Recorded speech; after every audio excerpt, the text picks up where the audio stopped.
and welcome to the first episode of season 2 of the Brown Girls Guide podcast. I am so excited to be back after a brief break. Hey guys, yes, and very welcome to season 2. We are thrilled to be here and we have big plans for this season. So today for episode 1, we are going to talk about brand building as women of color, and we have some very special guests that we've invited onto this episode with us. But before that, Kelly, please do tell us what we're drinking today. Yes, so nothing's changed. We still do these over a glass of wine or something non-alcoholic if that's the vibe. So today we are drinking a good old Checkers Oddbins because it's about that time of the month when we can't afford anything else.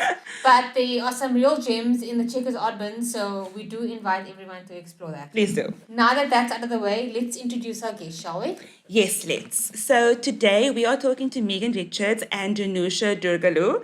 I hope I've said that properly. They are the hosts of the Conversations with Women of Color podcast, but each of them are also content creators in their own right. So a warm welcome to our podcast, guys. Hey, it's so lovely to be here. I am the biggest fan of this podcast, so thank you so much for having us. You guys are too kind. Please do tell us more about yourself and what you do. Meg, you can go first. Okay, cool. So I'm a content creator, and the page that I create content for is called The Authentic Girl. So my brand is all about celebrating diverse body types. I'm a body positive activist and a diet dropout. The content I create focuses on diverse representation. I'm an advocate for self-love, and I love promoting the anti-diet movement. So yeah, last year, Danusha and I started a podcast called Conversations with Women of Color. It's a podcast by women of color for women of color, and yeah, we just wanted to share relatable stories and hopefully inspire other women. Awesome. Danusha, over to you. Hi again. Thanks so much for having us on. You didn't butcher my surname too badly. Durgalu, it is a bit of a tongue twister. So well done. So yeah, I am also a content creator. I focus on self-care for women and women who particularly have 9-to-5 jobs and side hustles, or they're also content creators themselves. I focus on it in a holistic sense, but a lot of focus is based on the mental health side of it. And yeah, Megan and I actually used to chat about, the fact that we aren't represented, women of color in general, in the space, in our spaces and other spaces, other industries as well, the ones we both work in digital marketing. So we just noticed that we weren't, represented a lot. So we used to have these conversations with each other all the time with our friends and our friend circle. And, that's why we started our podcast, Conversations with Women of Color, to help that representation grow. And I mean, that sounds so awesome. And myself and Kelly, we've been listening in and following you guys on social media, and we just love how you guys use those platforms to advocate for healthy living and body positivity. And this podcast, of course, is something entirely different. Podcasts such as yours, where you invite women of color to talk about their life, background, career, and are like few and far between. And for us on our side, we just realized that there are conversations, both tough and the more lighthearted ones, that needed to happen out in the open. So we just jumped into it, and here we are today. And what made you guys decide to start a podcast? If memory serves me, Danusha and we were having a conversation on WhatsApp, and she said, why don't we just start a podcast? We're always discussing these issues and some of the challenges we face as women of color. Yeah. So we did. We just sat together for a strat session and then decided to launch. Yeah, so I think that's how it started. I don't know, Danusha, do you have a different story? Well, Megan sends lots of voice notes. She even has a blog post up about voice notes, right? So go check it out. So she, for the longest time, has always loved, voice recording. And we always said to her, our friend circle always said, you need to start a podcast, you need to get this going. And as we spoke about these issues that we face so often, and it's quite evident when there were events and there were things that you can see what's happening. So the chats used to be very often. So we thought, okay, cool, let's do this. Let's help women tell their stories, women of colors tell their stories, so that it can help other people. Also, when you're trying to start a business, when you're trying to figure out how to do things, we thought there should be a community there. We don't know who to turn to, who to ask for advice. Yeah. And, somebody else must have done it at some point, That's so true. And I think your story is a lot like ours in that we were having these conversations anyway. And I think we actually, I don't know if we annoyed our colleagues Probably or, annoyed them. or we bored them or something. And they were like, you guys should just start a podcast about it. So it's a very similar story in that regard. So your guests that you guys have, they are really varied and they all just bring something different to the table. And one of my favorites was when you guys interviewed Shipang Molisana, and she gave really awesome insights into the local wine industry. Yes, that was cool. It really was cool. And I never would have read an interview like that, but hearing you guys actually talk about it was super interesting. How do you go about just choosing the people that you interview? So we usually try to sit with a content plan and choose guests accordingly. We always want to chat to influential women who are pushing the boundaries and leading the way in their respective fields. So the women we feature are women who inspire us. We are big fans of their work. I mean, I've known Sepang for quite a long time. I met her when I started creating content, and it's just been really cool to see her journey develop. So we just wanted to feature her story and the stories of the other guests that we featured as well. And I mean, that episode was very special and impactful because it really got me to think differently about the industry and just about diversity as well. That's really cool. And I agree with Kelly. We learn so much just listening to who you interview and what they have to say. Can you maybe tell us some of the best lessons that you've learned from the women you have interviewed before?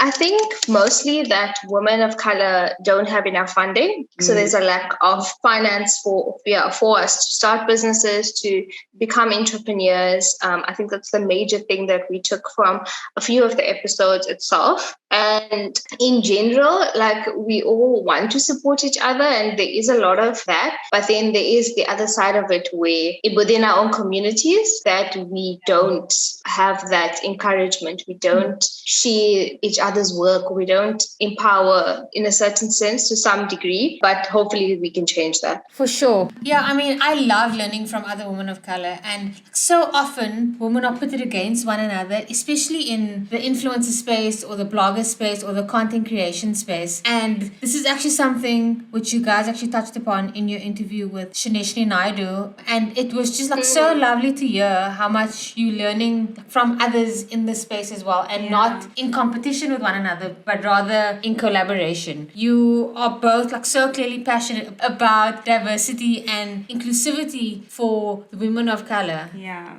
So having a conversation or conversations like this actually comes with the assumption that there is a lack of diversity and inclusivity for women of color. We know this to be true in the regular working world, but please will you tell us more about the content creator space, and do you experience the same or similar issues? So I think that what happens in society is very often a reflection of what happens in the influencer space and so many other spaces. I can only speak about my own experience, but I don't think that all industries in this space, they're not all diverse. Some of the campaigns that I've seen also lack diversity. I mean, I can name so many examples, but I remember when I started blogging, and it was like way back. Not that I want to sound old or anything, but it was a couple of years ago. And I saw this one influencer. She started, doing all these paid campaigns. She was a white influencer. And so I thought, okay, let me ask her, because I really want to, learn how to do this. One day I'd also like to, work with brands. And I remember reaching out to her and asking her, so, how do you make money as an influencer? How do you collaborate with brands? And she was so abrupt and made it clear that I would never, ever get paid, and I should definitely not get my hopes up. That was not a very nice experience. But I think from there, I made a decision to support other influencers where I can, especially influencers of color, because I don't think that we have enough safe psychological spaces where we can just get support or just, not only collaborate, but ask each other questions. Like sometimes you just want to know, how much should I charge for this campaign? Or what do you think of this scenario? So I think that there's definitely a lack of diversity in this industry. And like I mentioned, there's also no support. Danusha, what do you think? So I have to agree with you in the sense that the digital space or the influencer space still reflects what's happening in the current world. So if we go back as to far as bloggers, before influencing became a thing or an industry that is well known or even named to an extent, we know that the bloggers that existed then were white. And obviously, some of them came from very affluent backgrounds. So they could afford, cameras, equipment, lighting. Yeah. Whereas majority of us people of color, like, don't have that kind of access. We don't have those equipments. We don't have that kind of money. And also at that point, there wasn't diversity being rolled out into like the media world as well in terms of like body types and as well. So it's gotten better over the years, I have to say. And South Africa has huge influences that are Black women, that are people of color, that are doing extremely well. You will know their names if I have mentioned it to you. So I think it's improving, but there is still that gap, and there is no one to ask. Like Megan said, like she and I actually will discuss things. Like I'm Black, I have an open relationship with her, so I need help or I need assistance, I'll just ask her, or she'll ask me. And you need that. If you don't have that network or support group or anyone as like a peer or mentor, it's really difficult to grow in this space. Danusha, I absolutely love your answer. And this is just one example that I can remember from back in the day when blogging just became a thing. And I was working in PR as an intern. And there were certain influencers who were, more affluent, who would sort of joke or look down on influencers of color who would come to events with like their cell phones because they just didn't have the equipment that was needed for quality professional pictures. And that kind of gatekeeping and just those barriers for people to enter the industry, I think, is what took it a long time for women of color to really just find their space, on Instagram or whichever platform you're creating content on. And there's clearly still so much work to do when it comes to diversity, and this we obviously know. And I just love that we can come together and talk about it in this way, because this is how people learn more about issues that affect us as women of color and just people of color in general. And you guys have both done such a great job of just claiming your share of voice in the space. But this isn't something that has come easily, obviously. So I know you touched on this in your previous point, Megan and Danusha, but what would you say has been your biggest challenge in building your brand? So I think that there's obviously recipes to build a brand that can stand the test of time, because you want longevity in this industry. And for me, I think one of the ingredients to being a successful influencer is consistency. And that is something that I struggle with, because when I have lots of projects or I'm just going through a personal struggle in my life, one of my first instincts is actually to take time off from social media. I never want this to feel like a job. It's something that I'm really, really passionate about. So I think for me, it's just struggling with consistency. And on a bigger level, there are also other issues or other challenges that you face. And I think one of it is the lack of diversity. As we mentioned earlier, there's still so many spaces that lacks diversity. I mean, before COVID, I'd go to events and sometimes I'm the only woman or the only woman of color, and you stick out like a sore thumb. And you're sitting there wondering, like, why are there no people of color here? It's important for representation. It's important for all of us to experience this event. Or, there's a content creator that's a person of color that does really great content around this theme, or they trying to collaborate with the brand and they're just not there. So that's one of the challenges that I still face to this day.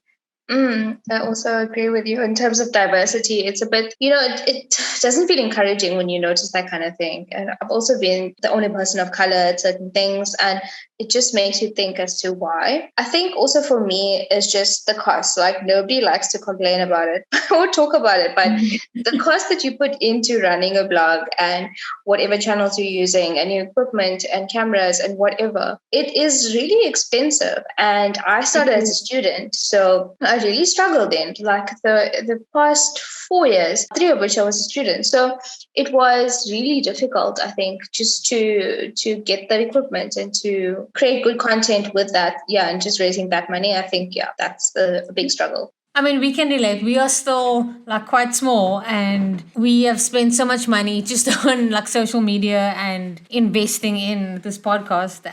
So I can completely understand that. And this conversation alone is just teaching us like so much about brand building, and we are still working on ourselves and we're getting there. So what advice would you give other women of color who are looking to establish themselves in the podcast world or as digital creators? If you're trying to establish yourself, whether it's in the podcasting world or as a digital creator, I think that it's very important to find your niche. You don't have to know your niche when you start. Sometimes, through working on different projects or creating different forms of content, you actually find, well, this is what I resonate with and this is what my audience resonate with. So I definitely encourage any woman of color to find your niche. You want to be associated with something.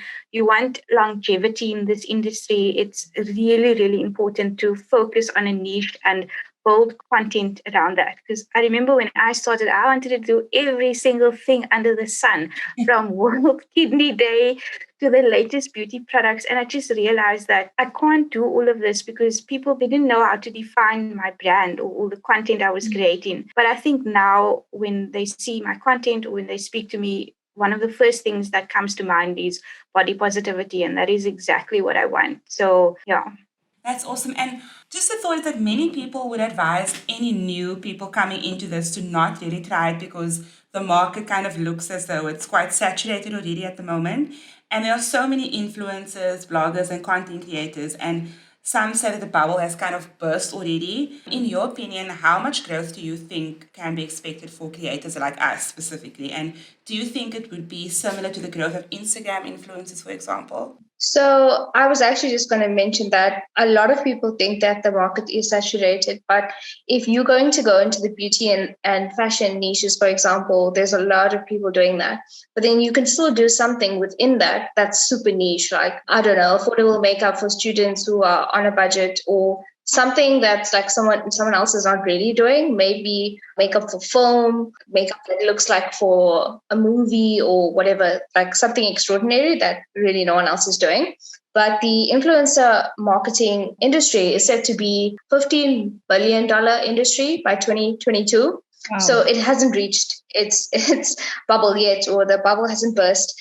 So I think do it. Whatever you want to do, go for it. You don't have to have a niche in the beginning, but if you find it, like Megan said, on the path, that's absolutely fine. But I do think that as content creators, there is space for you as well. And I think a lot of people don't like the term. I didn't like the term influencer in the beginning when it first came about. We were all like, what is this? How do you call yourself this? So shouldn't other people call you this? But now it's a collective term, and there is a difference between a content creator and an influencer. And the main difference is that the content creator just creates content. So anyone can be a content creator. Yeah. But the influencer has that influence, that impact on people. So although there's a distinction, I think Megan and I are both. So we fall into the category of being both. And anyone can achieve both as well. So I do think that there's space, and I do think that you can reach that level. You can also offer your services for content creation for other people, brands, companies as well,